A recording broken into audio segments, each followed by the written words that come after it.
Que le Seigneur nous fasse grâce encore ce matin. Et donc, je voudrais nous embarquer ce matin dans une dynamique dans laquelle nous sommes avec les jeunes, une dynamique d'évangélisation depuis quelque temps. On a voulu rendre très pratique. Et on connaît certains corps d'élite dans l'armée, dans le monde, comme la BRI, comme le GIGN.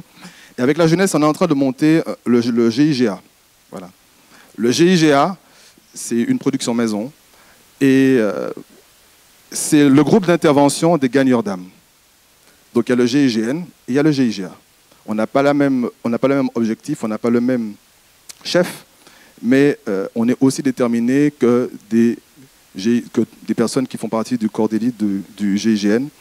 Et c'est quelque chose qui est en construction, que le Seigneur nous aide, parce qu'on est résolu, et ce n'est pas que nous tous, résolus à faire la volonté de Dieu et à réjouir le cœur du Père. Amen. Amen.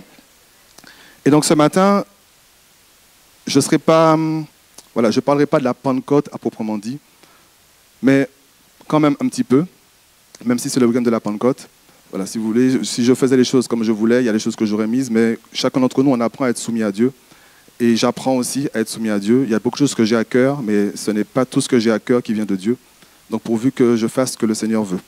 Et ce matin, je voudrais vous partager un passage, pour commencer, qui se trouve dans Luc 4, verset 18. Je laisse certains trouver ce passage dans leur Bible, mais il est affiché, qu'on va lire ensemble, si vous le voulez bien.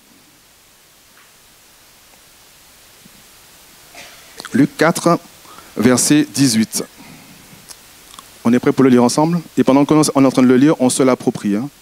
Amen. Amen. Luc 4, verset 18. Et je remets le contexte. C'est Jésus qui a passé 40 jours, 40 nuits dans le désert. Et revêtu de la puissance du Saint-Esprit, il se présente dans le temple et il déclare ces paroles qui sont des paroles qui avaient déjà été déclarées par Ésaïe des centaines d'années en arrière. Donc la Bible dit, 1, 2, 3, on lit ensemble.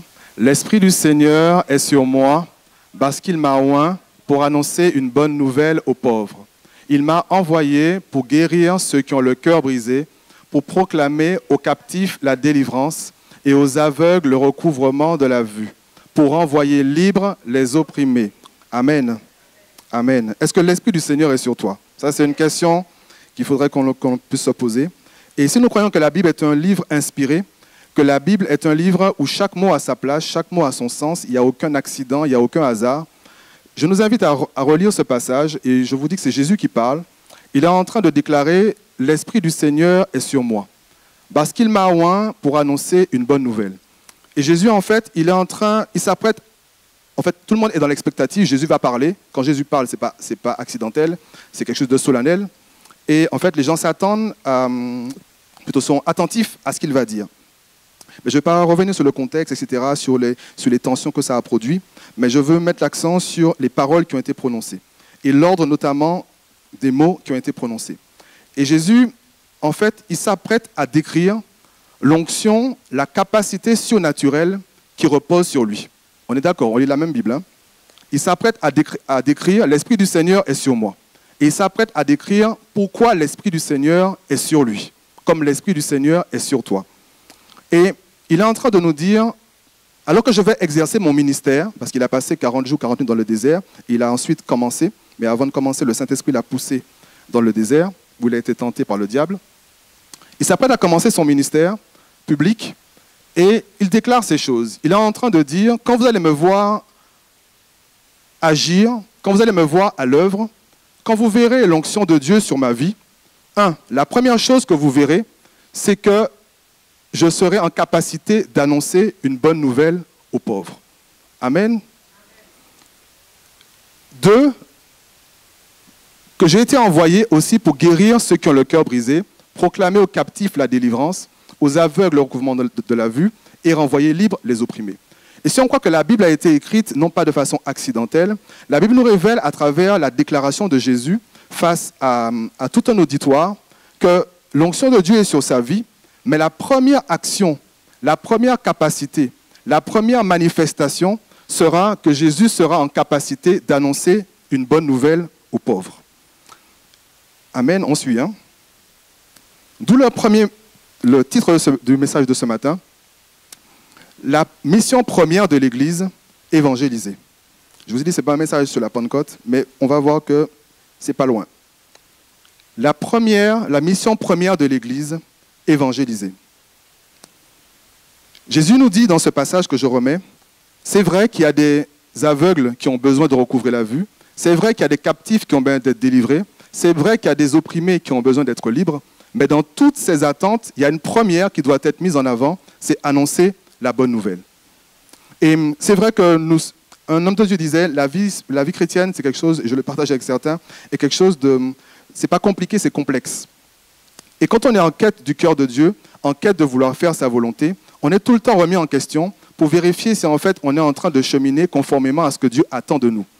Parce que nous ne sommes pas réunis pour se faire plaisir chaque dimanche matin, ou faire le show, ou je ne sais. On est des enfants de Dieu qui sommes soumis à un mandat divin qui nous a été confié. Amen. Donc on est contraint, qu'on le veuille ou pas, de toujours chercher à prêter l'oreille pour savoir qu'est-ce que Dieu dit. Qu'est-ce que Dieu attend de moi? Qu'est-ce que Dieu attend de nous en tant qu'Église? Amen. Et la première partie que je voudrais développer, c'est oint pour gagner des âmes. Oint ou ointe, c'était une femme. Oint pour gagner des âmes. Et j'ai repris le passage avec d'autres versions pour encore faciliter la compréhension. Le premier verset.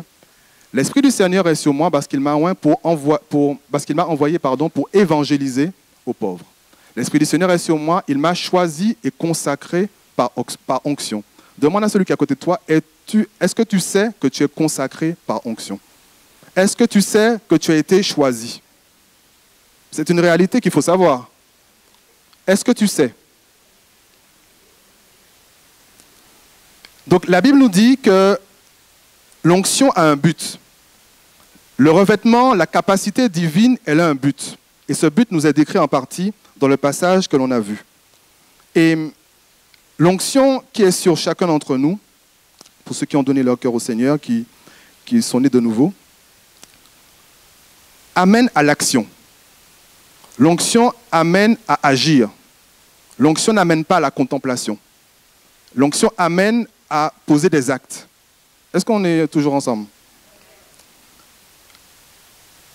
Donc je dois m'interroger, ma première question pour nous ce matin, parce que je suis dedans, qu'as-tu fait ou que fais-tu de l'onction que tu as reçue? Qu'est-ce que tu fais de la capacité surnaturelle que Dieu t'a donnée? Pour certains, depuis des années. Et on a vu un déroulé, on a vu un ordre de déclaration de Jésus. Ça commence par annoncer l'Évangile. Et pour développer, pour faire grandir la capacité que Dieu a mis en chacun d'entre nous, il faut l'exercer. C'est comme un muscle qui n'est jamais exercé, par exemple, à la salle de musculation. Vous aurez noté que ce n'est pas mon cas. Mais en tant que tel, quand on l'exerce, au bout d'un moment, il prend un certain volume, n'est-ce pas? Et quand on arrête au bout d'un moment, il redescend en volume. Parce qu'il a cessé d'être exercé. Amen. Donc, quand je reçois la capacité de Dieu, pour que cette capacité puisse se développer, pour qu'elle puisse grandir, il faut qu'elle soit exercée. Voilà pourquoi certains d'entre nous étaient, je mets des guillemets, tout chaud bouillant au début, parce qu'ils étaient peut-être tout chaud bouillant en quête d'âme, tout chaud bouillant en train d'évangéliser, et que depuis, ils sont devenus des glaçons. Parce qu'il y a quelque chose qui a cessé d'être fait. Il y a quelque chose qui a cessé de faire grandir la capacité de Dieu en lui ou en elle. Et l'onction de Dieu, qu'on est en train de voir à travers ce passage, nous amène à pouvoir nous interroger, si je ne fais pas la première partie, si je ne fais pas le b.a.-ba, si je ne fais pas la base, si je ne fais pas ce qui est prioritaire, comment puis-je m'attendre à voir la manifestation du reste? Sachant que, ça aussi, mais je crois que je le dis un peu après, qu'il faut que le Seigneur nous aide à nous décentrer sur nous-mêmes. Il y a des gens qui ne sont pas sauvés, qui ne sont pas dans cette église, qui ne sont pas dans ce bâtiment, et qui ont besoin de guérison. Il y a des gens qui ne sont pas sauvés et qui ont besoin de délivrance. Et à travers Jésus-Christ, il nous montre en fait que Jésus ne guérissait pas, ne délivrait pas uniquement ceux qui étaient juifs déjà, et pas uniquement ceux qui étaient sauvés, entre guillemets. Et même avec l'Église primitive aussi. Jésus est prêt à guérir tout le monde. Jésus est prêt à délivrer tout le monde. On est OK? Parce que Dieu est amour. Ce n'est pas notre amour qui est sélectif, ce n'est pas notre amour qui soupèse, celui-là il mérite, celui-là il ne mérite pas. Aucun d'entre nous n'est méritant dans cette salle. Et pourtant, on a bénéficié de la grâce de Dieu. Et avant que Jésus ne quitte cette terre, il nous a mandatés pour continuer le travail qu'il avait commencé, afin que ceux qui ne sont pas encore sauvés puissent être sauvés avant que lui ne puisse revenir. Et certains soupirent après le retour du Seigneur, ce qui est compréhensible. Et en même temps, quand on regarde le nombre d'âmes qui ne sont toujours pas sauvées, on dit, Seigneur, au fait, ne reviens peut-être pas trop vite. J'ai encore peut-être 15 membres de ma famille qui sont dans les ténèbres. Je ne pourrais pas me réjouir au ciel si je sais qu'en tant que tels, ils sont condamnés à l'enfer. Donc, conscient de ces choses, quand je me décentre sur moi-même, même quand je me mets à servir le Seigneur, quand je me mets à chercher à faire sa volonté, je dois garder en ligne de mire que tout ce que je fais, c'est pour accomplir un but. C'est pour que des âmes soient sauvées. Dans le monde séculier, je peux être en capacité, le Seigneur peut se servir de moi pour gagner des âmes. Il n'y a pas uniquement dans l'Église. Et je ne suis pas avec une casquette, avec un double témoignage. C'est-à-dire que je suis témoin à l'Église et je suis autre chose à l'Église. Voilà pourquoi j'ouvre une parenthèse. Il est peut-être fort probable que certains aient du mal à témoigner parce qu'ils n'ont pas un témoignage. Ils en ont deux, voire plusieurs. Que le Seigneur ce matin nous aide à être des véritables témoins et des témoins entiers, sincères et pas avec des différents visages. Amen. La Bible dit que le Saint-Esprit est venu glorifier Jésus. Se trouve dans Jean 16, verset 14, il est dit, et Jésus qui parle, « Le Saint-Esprit révélera ma gloire ». J'ai pris la version second 21. Et la version parole vivante dit, « Sa mission, la mission du Saint-Esprit sera de manifester ma gloire ». Donc, autrement dit, la Bible nous révèle que le Saint-Esprit n'est pas venu me glorifier, n'est pas venu te glorifier. Il ne travaille pas à ta gloire, il ne travaille pas à ma gloire non plus. Le Saint-Esprit est en ordre de mission, le Saint-Esprit est actif pour glorifier un seul. Et ce un seul s'appelle Jésus-Christ. Amen. Voilà pourquoi on ne peut pas manipuler le Saint-Esprit. Voilà pourquoi on ne peut pas assujettir le Saint-Esprit. Voilà pourquoi on ne peut pas soumettre le Saint-Esprit à nos envies, à nos desiderata, à nos projets. Parce que si tout ce que nous faisons ne participe pas à la gloire de Jésus, le Saint-Esprit n'est pas dedans. Et quand toi et moi, nous travaillons pour le salut des hommes, des âmes, et des hommes au passage avec un grand H, nous nous évertuons à faire connaître un nom. Nous nous évertuons à faire connaître une personne. Et cette personne, c'est Jésus-Christ. Nous faisons la promotion d'une seule personne. Et à ce moment-là, quand nous sommes dans cette dynamique, la mission du Saint-Esprit qui est de venir glorifier Jésus, et ma mission d'être en quête des âmes et de faire la promotion de Jésus, le Saint-Esprit et moi, nous avons des missions qui convergent. Quand la mission du Saint-Esprit converge avec ma mission, le Saint-Esprit est, comment dirais-je, est content, est engagé pour me soutenir, pour m'assister, pour m'aider à cheminer et m'aider à accomplir la mission, puisque je ne suis pas en contradiction avec ce pourquoi il est venu sur terre. Donc quand j'emprunte un chemin qui n'est pas celui que Dieu attend, le chemin où je dois être un gagneur d'âme, j'emprunte un chemin avec pour but, je veux être célèbre, je veux beaucoup d'argent, je veux beaucoup de ceci, je veux cela, et que tout cela n'est pas motivé, tout cela ne converge pas avec ce but ultime, j'emprunte un chemin où le Saint-Esprit n'est pas avec moi. Ça ne veut pas dire que le Saint-Esprit n'est pas en moi, mais ça veut dire que le soutien, comme j'ai dit, l'assistance dont j'aurai besoin ne sera pas là.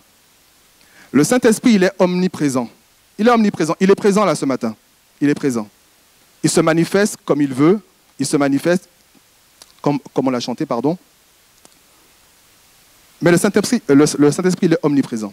Et le Saint-Esprit, ce n'est pas une sensation. Le Saint-Esprit, ce n'est pas une colombe. Le Saint-Esprit, ce n'est pas un vent. Le Saint-Esprit, ce n'est pas une atmosphère. Le Saint-Esprit, c'est une personne. Le Saint-Esprit, il est Dieu. Et si le Saint-Esprit est Dieu, je n'assujettis pas le Saint-Esprit. C'est moi qui dois m'assujettir et me soumettre au Saint-Esprit. Contrairement à nous, qui sommes plus ou moins, je dirais, manipulables, influencés par le diable, influencés par le monde, pour nous détourner du but que Dieu nous a assigné. Le Saint-Esprit, il n'est pas manipulable. Comme j'ai dit, on ne pourra pas le corrompre. Voilà pourquoi il est triste de voir, effectivement, on le voit, hein, c'est triste, mais ce sont des dérives, des gens qui simulent des choses dans des églises ou ailleurs pour faire comprendre que le Saint-Esprit est à l'œuvre ou autre, parce qu'en fait, il n'est pas là. Il n'est pas là. Et ma prière, c'est que le Saint-Esprit prenne plaisir au milieu de nous, que le Saint-Esprit se manifeste comme il veut au milieu de nous, et que nous puissions toujours poser des actes qui réjouissent son cœur. La Bible dit de ne pas l'attrister. Et on est tous à l'école, en fait, du Saint-Esprit, on apprend tous. Et la Bible nous révèle, on ne va pas le prendre, les différentes raisons pour lesquelles le Saint-Esprit peut être attristé. Mais quand nous sommes engagés sur une voie qui est complètement opposée à celle que Dieu attend de nous, je ne crois pas que le Seigneur se réjouisse au ciel. Il est plutôt attristé.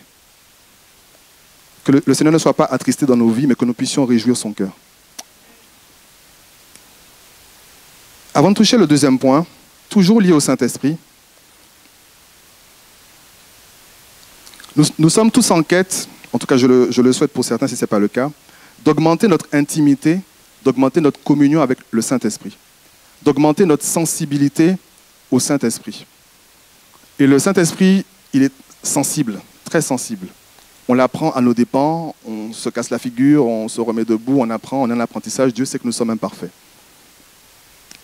Et dans cette quête de communion, dans cette quête d'intimité avec celui qu'on appelle le Saint-Esprit, celui qui nous a été donné, le cadeau du ciel qui nous a été donné, avant que Jésus ne parte, il a dit « Je ne vous laisserai pas orphelin ». Donc mon orphelinat a pris fin quand le Saint-Esprit est venu habiter en moi. Et c'est y compris pour toi, ton orphelinat a pris fin, que tu es père ou mère, que tu n'en es pas ou que tu en es, ton orphelinat spirituel a cessé, quand le Saint-Esprit est venu habiter en toi. Et alors que je suis en quête de cette communion, de cette intimité, quand mes intérêts ne convergent pas avec les intérêts de Dieu, vous remarquerez que c'est comme deux personnes qui, à un moment donné, n'ont plus rien à se dire. Parce qu'en fait, le désir de mon cœur, c'est un exemple que je donne, ma quête, peut-être par exemple, Seigneur, je soupire après une nouvelle voiture. Seigneur, je soupire après une promotion. Seigneur, je soupire après je ne sais pas quoi. Et en fait, trop souvent dans nos vies, on peut avoir des soupirs qui sont en décalage avec les soupirs du Saint-Esprit. Le Père soupire pour gagner des âmes, moi je soupire pour gagner de l'argent. Il y a un problème. Voilà pourquoi la communion de certains d'entre nous, je peux me mettre dedans, peut un moment être biaisée, peut être un moment être cassée, peut être mise à mal, parce que ce à quoi je soupire, le Saint-Esprit ne soupire pas. Ce que Dieu désire, ce n'est pas ce que moi je désire. Donc il n'y a pas convergence. Mais toutes les fois où certains ont pu expérimenter, où nous sommes en quête, Seigneur, je veux ton cœur. Seigneur, je veux faire ta volonté. Seigneur, je veux pleurer quand tu pleures. Seigneur, je veux que mon cœur saigne quand ton cœur saigne. Seigneur, je veux avoir compassion quand tu as compassion. Seigneur, je veux tourner les regards quand tu tournes les regards. Notre communion avec le Saint-Esprit s'amplifie. Notre sensibilité à lui augmente. Parce que nous avons des intérêts convergents.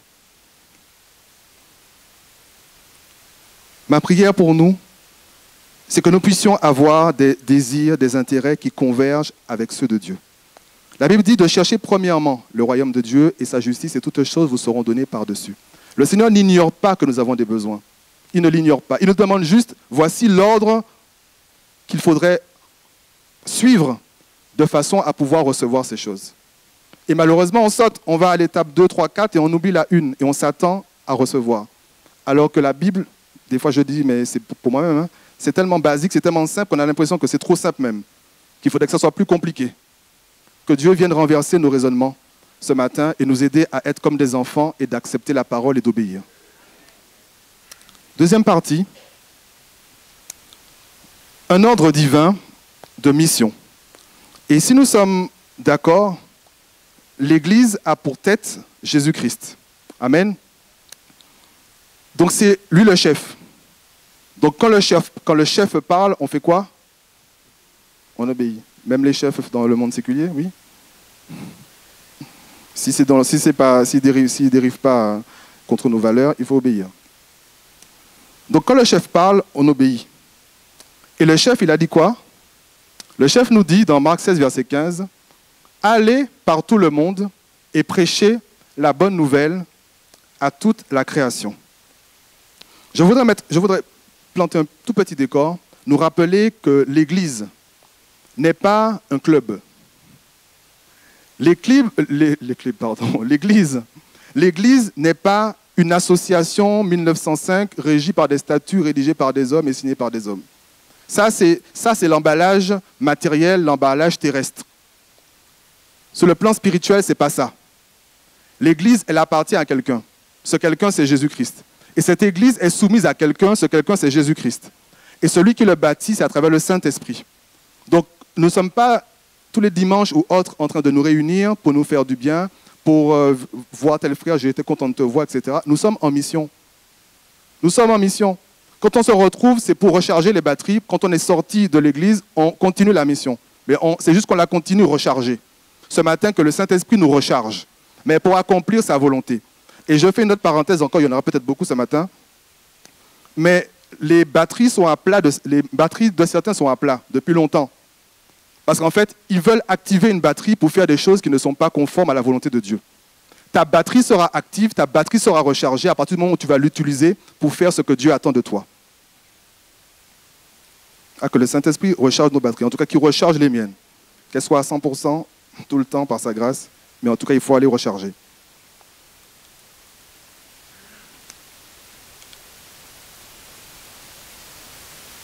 Évangéliser, c'est une mission prioritaire. Jésus qui parle toujours, il dit, il faut d'abord, premièrement, que la bonne nouvelle soit proclamée à toutes les nations. Je vous ai mis la version Summer. Il faut avant tout. Il faut avant tout. Et dans le passage qu'on a vu précédemment, Jésus a dit, allez et prêchez. Donc à un moment donné, il faudra aller. À un moment donné, il faudra sortir des 4 murs de cette église. À un moment donné, il ne faudra plus que ton parcours se résume aux 4 murs de ta maison, 4 murs de l'église, 4 murs de ton travail. Il y a des choses au-delà de ces 4 murs. Et il y a un monde qui t'attend. Pour être utile entre les mains du Seigneur, on a dit qu'il y a des malades à guérir, il y a des délivrances à opérer. Tout ça, c'est le Saint-Esprit qui le fait à travers nous. Mais il a besoin d'hommes et de femmes disponibles, disposés.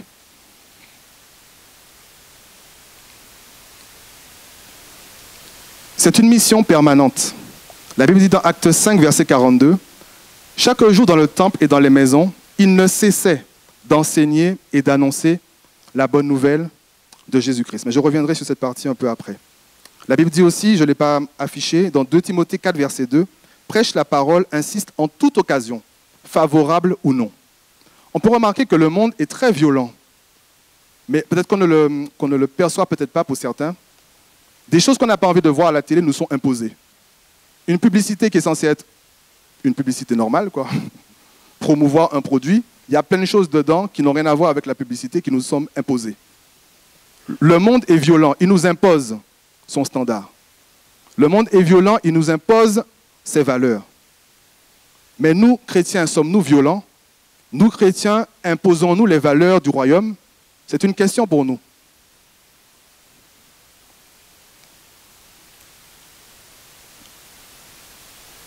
Évangéliser, c'est une mission et c'est une vision pour l'Église. Je lis un livre en ce moment et l'auteur dit que si dans certaines églises, beaucoup étaient occupés à évangéliser, il y aurait beaucoup moins de divisions. Il y aurait beaucoup moins de cancans. Il y aurait beaucoup moins de calomnies. Il y aurait beaucoup moins de réunions de... Comment je peux appeler ça? De repas, même pas de famille, mais de repas fraternels autour duquel la tête d'un responsable est mise au bout de quoi? De la lance. Ou un frère ou telle sœur est à l'ordre du jour du repas et calomnié de tous côtés, insulté, méprisé. Mais pas une seconde est prise pour intercéder pour lui ou pour elle. Comme si nous avions oublié que nous-mêmes nous sortons de quelque part et qu'on a besoin aussi de la grâce de Dieu. Nous sommes trop distraits par le diable, trop distraits à employer notre énergie, nos forces à des choses futiles et vaines, et le diable applaudit, et le cœur du Père saigne. serons engagés dans ce à quoi Dieu attend de nous, premièrement, on a dit la base, évangéliser. Beaucoup de divisions vont disparaître autour de nous. Beaucoup comme j'ai dit, de cancans, de campagnes de calomnie, de critiques, de jugements, de condamnations, la liste est longue. Parce que nos bouches seront occupées à autre chose. Nos bouches seront occupées à proclamer la parole. Je vous ai dit, il y a des messages que je n'ai même pas envie de donner, mais je n'ai pas le choix. Je donne.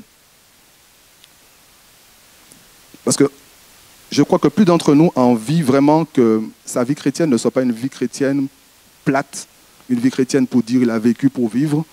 C'est-à-dire, à la limite, moi je me dis, c'est un partage, une petite parenthèse, une autre. Je dis des fois, Seigneur, mais autant que je sois païen, quoi. Si en fait, entre un païen et moi, il n'y a aucune différence, autant que je sois païen. Autant que je retourne dans le monde. Mais je ne peux pas. Ma vie a été réquisitionnée par Christ. Et la tienne aussi, c'est que tu ne le sais pas. Donc, on a dit, tu as été consacré, tu as été choisi. Tu n'as pas le choix, en réalité. La croissance de l'Église est grippée, la croissance de l'Église est bloquée, la croissance de l'Église est perturbée quand sa première fonction n'est pas activée, à savoir gagner des âmes. Quand gagner des âmes est relégué au second plan, est relégué à des plans même très très lointains, n'est pas la priorité, comme je dis, ça crée un désordre entre l'attente de Dieu et nos attentes. Ça ne veut pas dire que le reste n'est pas bon.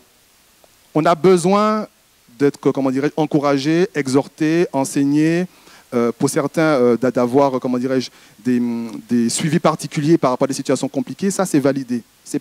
Dieu n'est pas contre cela, il agrée même cela, c'est écrit dans sa parole.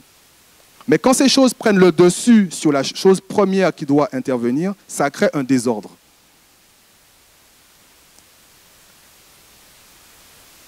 Et la Bible dit, on ne va pas le prendre, dans Acte 2, verset 47, on parle de l'Église primitive.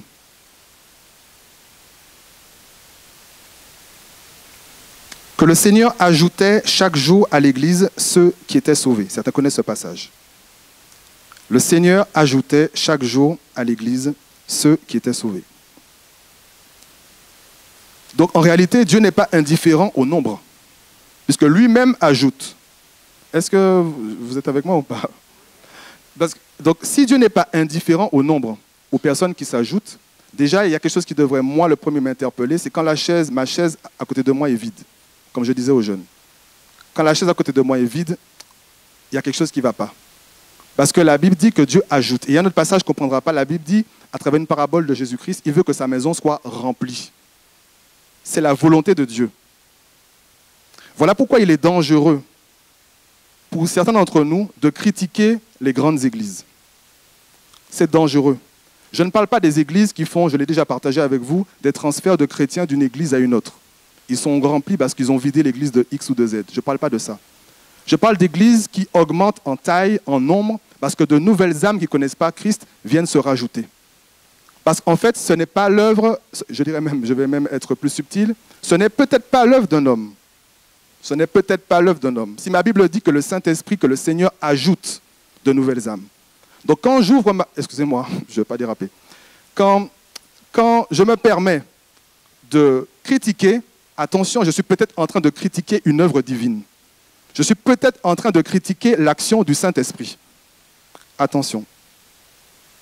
C'est un premier angle. Mais un autre angle, quand le Seigneur ajoute, je ne vais pas aller très loin, je vais aller dans notre église, ici. Quand le Seigneur ajoute de nouvelles âmes, mon comportement, mon attitude, mon accueil, les paroles que je dis à cette personne qui est en train de chercher le Seigneur et différentes actions que je peux poser vis-à-vis d'elle, le Seigneur le scrute aussi. Parce que si c'est lui qui a attiré, si c'est lui qui a amené, et que je le malmène, je la critique, je la juge, je la condamne, je suis en train de faire un travail de sabotage de l'œuvre du Saint-Esprit. Et je dis que j'honore le Saint-Esprit dans ma chambre, j'élève les mains, etc. Que le Seigneur nous délivre du faux semblant, de l'hypocrisie, que le Seigneur nous aide vraiment. Et je le dis pour moi. Une âme a beaucoup de valeur aux yeux de Dieu. Donc quand, par mon comportement, par mon attitude, je viens saboter une vie où je viens freiner une vie, où je viens d'éloigner une vie d'un chemin qu'il était en train de chercher, attention, je suis en train de faire un travail de sabotage, non pas pour un homme, non pas pour une église, mais contre Dieu.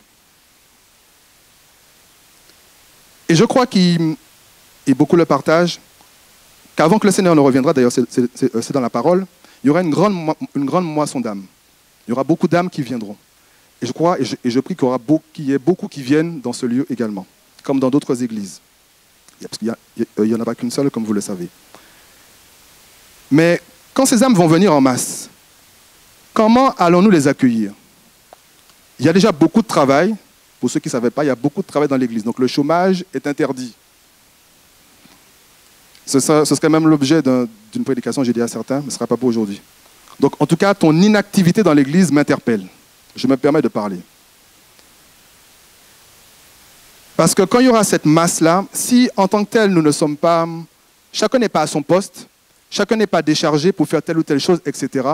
Ces âmes, le Seigneur, je mets des guillemets, il n'est pas fou, je mets des guillemets, pour envoyer des âmes là où elles vont être maltraitées. Je vous ai dit, la valeur d'une âme une âme a beaucoup de valeur aux yeux de Dieu. Donc, il se pourrait qu'il y ait une vague qui arrive, mais cette vague ne soit pas accueillie comme il se doit, parce qu'en fait, il y a peu d'ouvriers actifs et il y a beaucoup d'ouvriers inactifs, pour ne pas dire autre chose. Que le Seigneur te réveille, toi qui ne travailles plus pour le Seigneur. Et d'ailleurs, je te dirais, notamment, j'entends souvent ça, j'ai déjà donné, il faut laisser la place à la jeunesse.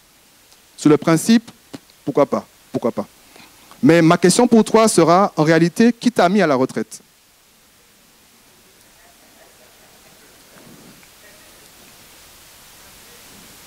Moi, je dis Amen 3 fois. Amen, Amen, Amen. Qui t'a mis à la retraite? On touche notre dernier point. L'Église primitive, un exemple à suivre. Il y aurait beaucoup de passages à prendre, mais je ne les prendrai pas pour des raisons de temps. Mais, est-ce que j'ai mis un? Oui. On voit, l'Église était dans l'attente de la promesse de Dieu. Donc, ils sont allés dans la chambre haute, ils ont prié, le Saint-Esprit s'est manifesté, il les a baptisés. Et ils se sont mis tout de suite en ordre de marche. Tout de suite. Et voilà pourquoi je prenais l'exemple de Pierre. La Bible dit que alors Pierre se présenta avec les 11, éleva la voix et leur parla en ces termes, hommes juifs, etc., etc. Donc, Paul a commencé une prédication. Et de cette prédication, pour ceux qui connaissent, il y a eu 3000 âmes qui se sont données au Seigneur. En une prédication. C'est fort, hein? Pierre n'a pas attendu. De toute façon, on sait qu'il était déjà fougueux, il était le premier à dégainer. Là, rempli de l'esprit, il a continué à dégainer. Et ça a été un résultat extraordinaire. Si ça s'arrêtait là, pourquoi pas? Mais on réalise, en fait, quand on étudie le livre des Actes, que c'était toute une dynamique qui était engagée. Toute une dynamique. Et la Bible dit qu'il ne cessait, on a vu, d'annoncer la parole. À chaque occasion. C'est comme moi, quand je lis ces passages, je me dis, mais ils sont tellement actifs comme si le Seigneur revenait le lendemain. C'est-à-dire qu'il n'y a pas de temps à perdre, quoi. Dès que l'occasion se présente, ils annoncent la parole. C'est-à-dire en toute occasion, favorable ou non, ils sont en train de proclamer la parole.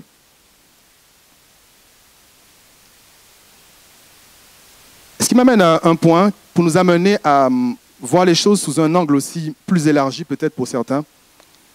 Quand on étudie, comme j'ai dit, on ne prendra pas les passages pour des raisons de temps, toute la dynamique que l'Église primitive avait, on voit qu'il y avait beaucoup de miracles, qu'il y avait beaucoup de prodiges.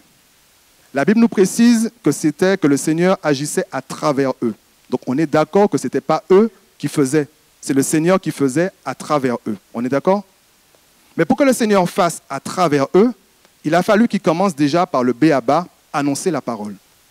Quand ils annonçaient l'évangile, quand ils prêchaient l'évangile, les miracles et les prodiges les suivaient. Comme dans Marc 16, je ne sais pas si ça s'affiche, je ne crois pas, où la Bible dit, à la suite de Marc 16, verset 15, « Voici les miracles qui accompagneront ceux qui auront cru. » Et la Bible est en train ensuite de décrire. Mais ceux qui auront cru, en réalité, c'est vous et moi, nous avons cru, non? Pour ceux qui sont sauvés. Donc ça veut dire qu'il y a des choses qui sont censées nous accompagner. Question pour nous, pour moi, est-ce qu'elles nous accompagnent en réalité? Pour qu'elles puissent nous accompagner, il y a un chemin qu'il faut déjà commencer à emprunter. Ce chemin, c'est « je vais gagner des âmes pour Christ ». En empruntant ce chemin, les miracles, les prodiges m'accompagneront. Amen. Il y a peut-être certains qui ne veulent pas qu'il y ait des prodiges qui soient manifestés à travers eux. Peut-être. En tout cas, que le Seigneur ouvre nos yeux sur la misère de ce monde qui a besoin de délivrance, qui a besoin de salut.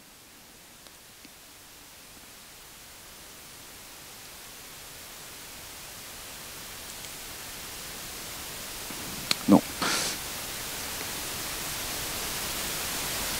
Et dans le passage que je vous ai lu, très rapidement, il est dit dans Marc 16, toujours 15 jusqu'à 18, à un moment donné, il est dit « S'ils boivent quelques breuvages mortels, il ne leur fera point de mal. » Et quand je préparais ce message, j'ai fait une petite partie que je vais vous partager, que j'ai appelée l'immunité divine. Parce qu'en réalité, ceux qui sont engagés dans la quête des âmes, il y a une immunité qui les poursuit aussi. D'après ce passage qu'on n'a pas à l'écran. Qu'on ne me comprenne pas mal, je ne dis pas que ceux qui sont malades ne sont pas dans cette dynamique, que le Seigneur vous fasse grâce, ça c'est sûr. Je suis en train de parler de toi qui pète la forme. Qui pète la forme, qui est peut-être même jeune. Qui n'a aucun problème de santé. Quand tu n'es pas dans cette dynamique, c'est comme si, c'est cette image que je vous donne, je suis en train d'arriver sur la fin, c'est comme si tu autorisais, par ton oisiveté spirituelle, par ta paresse spirituelle, je sors le mot, par ton indifférence à l'appel de Dieu sur ta vie, qui est le premier gagné des âmes, c'est comme si tu autorisais la maladie à venir sonner à ta porte. Vous connaissez ce fameux autocollant Stop Pub qu'on a sous nos boîtes aux lettres, pour ceux qui l'ont. Ceux qui ne le mettent pas, ils peuvent voir comment ils sont chargés. Moi d'ailleurs, je crois que j'en ai même... non, moi j'en ai pas encore. J'en ai pas encore, mais ça viendra, parce que je suis effectivement chargé de publicité. Mais quand ce Stop Pub là est sur la boîte aux lettres, ceux qui distribuent, facteurs ou pas, ils ne mettent rien, n'est-ce pas? Mais quand le Stop Pub n'y est pas, il y a un doute. Est-ce qu'il veut la publicité ou est-ce qu'il ne la veut pas? Bon, dans le doute, je lui mets quand même. Est-ce que vous comprenez ce que je dis? Donc, quand je passe ce stop sur la porte de ma maison, et je vais vous donner le nom de l'autocollant s'appelle Gagneur d'âme, la maladie peut se permettre, au fait, sait-on jamais, sur un compromis, je vais rentrer ou pas. Donc, que tu aies l'autocollant Gagneur d'âme sur ta porte, que la maladie, en voyant cela, passe au-dessus. Parce que le Seigneur a besoin de ta santé, a besoin de ta vigueur pour aller gagner des âmes. Amen.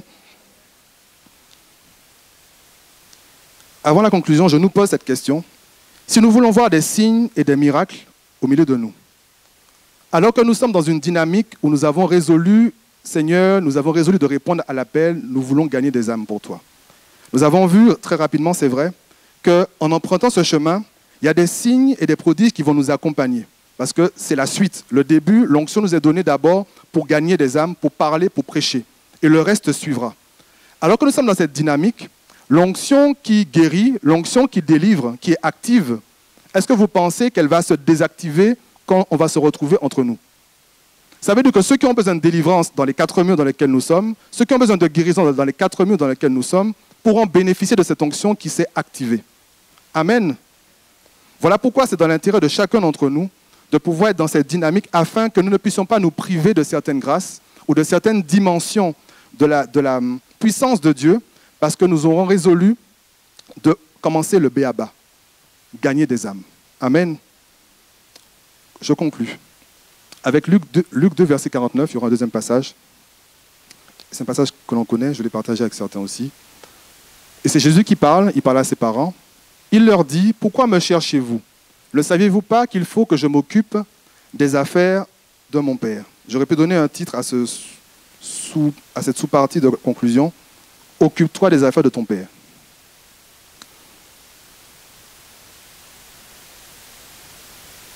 Et là, excusez-moi, mais je vais lire parce qu'en fait, il y avait trop de choses.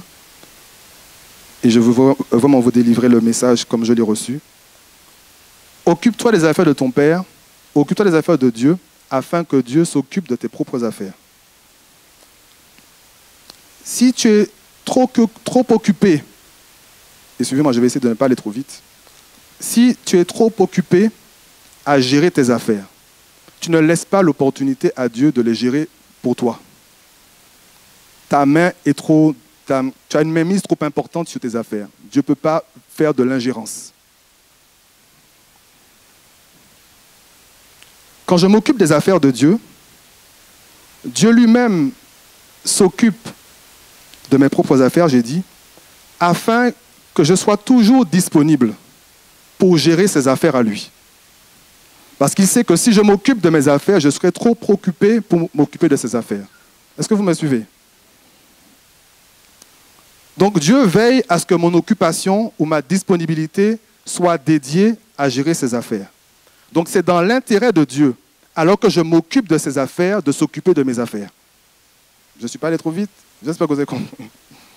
Donc c'est dans l'intérêt de Dieu. Donc Dieu se déploie, Dieu s'active, Dieu met tout en œuvre de façon à ce que mes affaires soient gérées, de façon à ce que mon temps, mon énergie, ma capacité, mes grâces soient mises à disposition pour gérer ses affaires. Voilà pourquoi quelqu'un qui est en quête de faire la volonté de Dieu, et notamment on est en train de voir un point de gagner des âmes, la parole qui dit qu'il ne manquera de rien, elle va s'appliquer, sans forcer. Et j'irai même plus loin, même sans prier.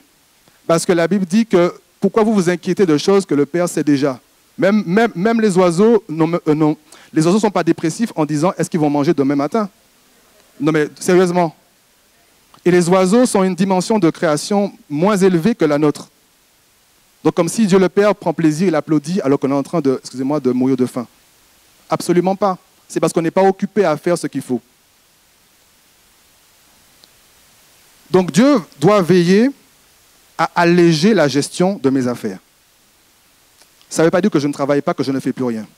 Mais ça veut dire qu'il y a des affaires que j'ai appelées préoccupantes, qui en temps normal me demanderont beaucoup d'énergie, de sacrifice ou autre. Dieu va se charger de gérer mes affaires préoccupantes. C'est lui qui va s'en préoccuper. Dieu va se préoccuper de mes affaires préoccupantes. Que Dieu s'occupe de tes affaires. Amen. Je suis en train de terminer. Quand on a fait la sortie d'évangélisation avec les jeunes, tous ont un témoignage à rendre. Que le Seigneur nous aide, que ce ne soit pas un accident, que ce soit quelque chose de régulier et au-delà de la jeunesse, que ce soit le cas de chacun d'entre nous. Cet homme m'a posé cette question et je l'ai partagée avec les autres, je leur ai dit, mais moi c'est la parole qui m'est restée, il y en a eu d'autres. Et alors qu'on était en train de se séparer, on avait eu à échanger un certain temps, il me dit, mais pourquoi vous faites ce que vous êtes en train de faire? Qu'est-ce qui vous motive? Qu'est-ce qui fait que vous êtes en train de faire ce que vous êtes en train de faire? Et je lui ai apporté un début de réponse. Mais moi, je voudrais nous poser une question ce matin, en retour à cette question. Si vous et moi qui sommes sauvés, ce n'est pas nous qui le faisons, qui le fera? Qui le fera si ce n'est pas toi et moi qui connaissons déjà Christ? Qui le fera? Évangéliser, c'est la base. Si tu n'es pas en train de pratiquer la base, ma question pour toi, mais pour moi aussi ce matin, en réalité, qu'est-ce que je suis en train de faire? Dans ma vie spirituelle au quotidien, je suis en train de faire quoi? Je viens me servir au culte, je viens prendre la parole, elle me plaît pas. Je prends un chant, je prends une prophétie, je prends un don spirituel, je repasse avec ça sous le bras, je rentre à la maison et c'est reparti pour un tour. C'est ça la vie chrétienne? Si le groupe de louange peut revenir, je m'apprête à terminer. La Bible dit dans Romains 10, verset 15, comment quelqu'un, j'ai raccourci le verset, j'ai pas pris tout le verset, je l'ai pris dans la version parole vivante. Comment quelqu'un s'arrogera-t-il la charge de proclamer l'évangile s'il n'a reçu aucun ordre de mission? C'est une question, mais en réalité à laquelle on a la réponse. Parce que toi et moi, nous avons déjà reçu cet ordre de mission. Le problème, c'est est-ce que nous avons accepté cet ordre de mission? Est-ce que cet ordre de mission nous plaît? Est-ce que cet ordre de mission concourt à nos intérêts? Est-ce que cet ordre de mission nous met à l'aise? Est-ce que cet ordre de mission nous met en lumière? Est-ce que cet ordre de mission remplit notre compte en banque? Est-ce que cet ordre de mission nous permet d'accumuler? La Bible dit, et on le connaît, que la moisson est grande, mais qu'il y a peu d'ouvriers. Et je donnais cette image aux jeunes, je leur disais, la moisson, c'est celle qui est déjà prête, qui n'attend plus qu'à être cueillie. Il ne faut pas que cette moisson ait le temps de pourrir. Il faut que cette moisson ait le temps d'être cueillie avant le retour du Seigneur. Parce que chacun d'entre nous, nous aurons à rendre compte. À chacune de nos vies sont attachées des âmes. Pour certains, c'est des milliers, pour d'autres, c'est des centaines, qu'importe. Il y a des âmes qui sont attachées à chacune de nos vies. Et quand nous allons nous présenter devant le Seigneur, nous aurons à rendre compte.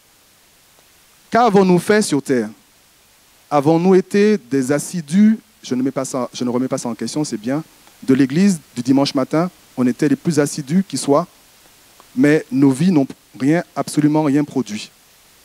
Nos vies n'ont participé à gagner aucune vie. Alors que nous sommes dans ce week-end de Pentecôte, en étudiant la fête de la Pentecôte, la fête de la Pentecôte, en fait, c'est une fête de moisson. C'est une fête de moisson. Donc voilà pourquoi je dis, je n'ai pas prêché sur la Pentecôte en tant que telle, mais la Pentecôte n'est pas loin. Et l'Église primitive, à la Pentecôte, s'est activée à gagner des âmes. C'était leur première action.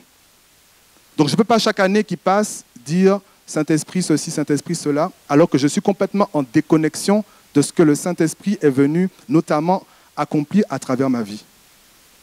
Voilà pourquoi ce matin, ce message, la mission première de l'Église évangélisée, n'est en réalité qu'un simple rappel, n'est en réalité qu'une simple base qui doit être trouvée dans la vie de chacun d'entre nous.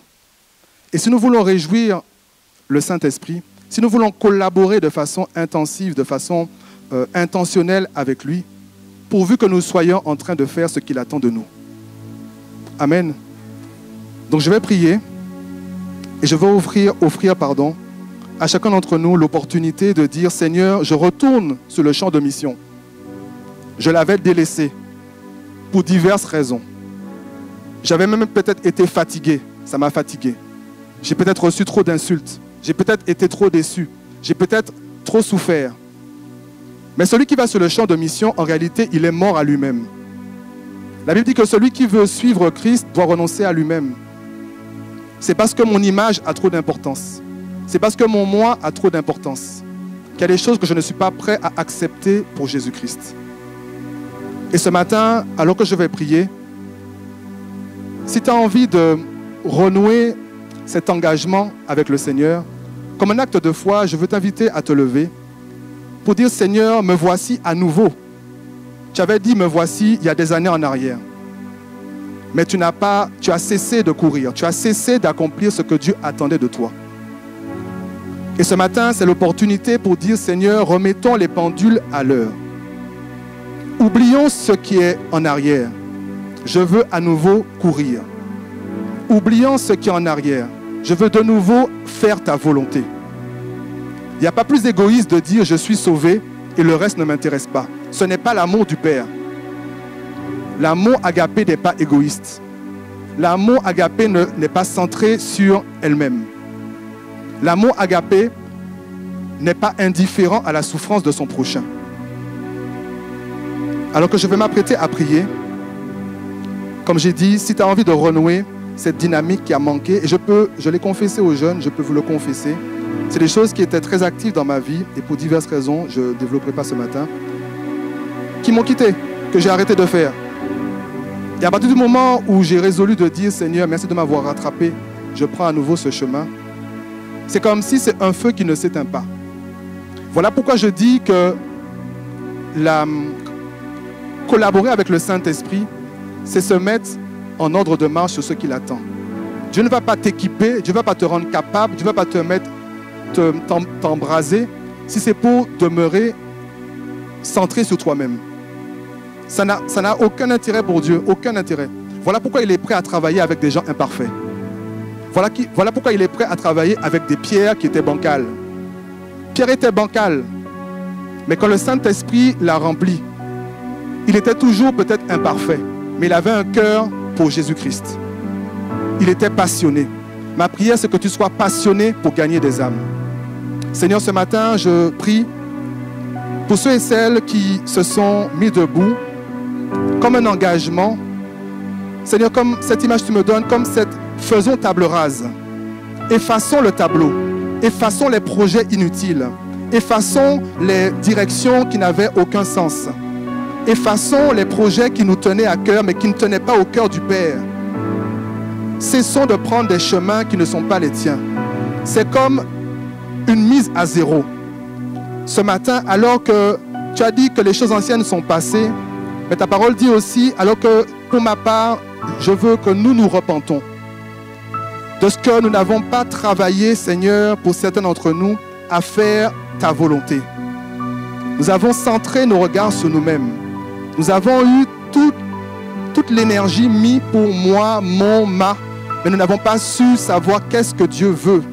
Jésus lui-même a dit, non pas ma volonté, mais ta volonté. Jésus qui était Dieu et homme sur terre, comment a-t-il pu tenir une telle prière? Ça veut dire qu'il avait une volonté. Il a dû la soumettre à Dieu le Père. Seigneur, ce matin, ceux qui s'engagent ce matin veulent soumettre leur volonté à ta volonté. Veulent dire, Seigneur, à nouveau me voici. Seigneur, à nouveau remplis-moi. Seigneur, alors que les disciples étaient dans l'expectative d'une plénitude, tu n'as pas manqué de venir. Tu n'as pas manqué de venir. Ils ont persévéré jusqu'à ce que le Saint-Esprit descende et remplisse. Seigneur, ce matin, alors que quelqu'un se sent disqualifié, se sent incapable, je prie, Seigneur, que tu l'investisses de ta capacité. Je prie que tu le remplisses. Alors que quelqu'un était vide, était sec, était froid, mais dis, Seigneur, voici ma condition. Qu'importe mes capacités, qu'importe mon état, je veux simplement emprunter le chemin de la vie. Je veux simplement emprunter le chemin qui consiste à venir arracher les âmes de griffes de l'enfer. Alors que cette personne est bancale, alors que cette personne est faible, alors que cette personne est vide, ce matin je prie que tu la remplisses. Je prie ce matin que tu la fortifies. Je prie ce matin que tu l'investisses de toi. Je prie ce matin que tu la revêts de ta capacité. Seigneur, je prie ce matin que celui qui a soif reçoive, mon Dieu, de ta part, mon Dieu, la réponse à sa soif. Que sa soif soit toi et non plus les choses de ce monde. Viens faire grâce ce matin. Viens revêtir quelqu'un. Viens fortifier quelqu'un.